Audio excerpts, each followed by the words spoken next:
Genti Gabën, ekspert i marrëdhënieve ndërkombëtare, i pranishëm në emisionin tim dhe herë të tjera, zoti Gaba, mirë se vjen. Faleminderit për ftesë. Dhe Ruel Domin, ekspert i marrëdhënieve ndërkombëtare, që është për herë të parë në emisionin tim. Zoti Domi, mirë se vjen në drejt. Kënaqësi, faleminderit.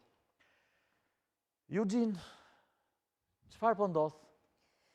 Ajo që unë shoh në këto momente, Kemi hyrë në një vorbull me pasiguri dhe pa horizont se si mund të dilet prej do të kësaj thoya lufte? që tashmë kemi hyrë në një fazë e cila në fakt është një kurth në vetvete për vetë SBA dhe për vetë Trumpin.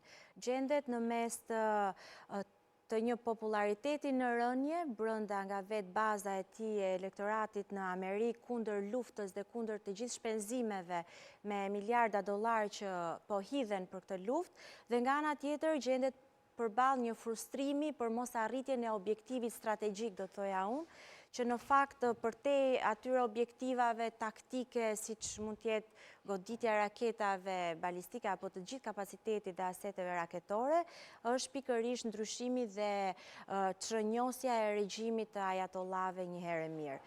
Mendoj këtë pasi shoh një përpjekje të Trumpit në këto ditë pikërisht për të tërhequr pas vetes së tij dhe aleatët perëndimor apo vetë aleancën transatlantike në mënyrë që jo vetëm të legjitimojë të gjithë, le të themi, këtë fazën e fundit dhe më të egër të luftës, por nga ana tjetër të ketë dhe aleat të cilët do t'i mundsojnë atij një mosymje toksore potenciale, mund të themi, pra me çizme në terren. Dhe deri më tani kemi një lloj tërheqje dhe mos dakordësie, mos vendosje nga ana e vendeve europiane anëtare të NATO-s për mos ta bërë NATO-n pjesë të këtij konflikti.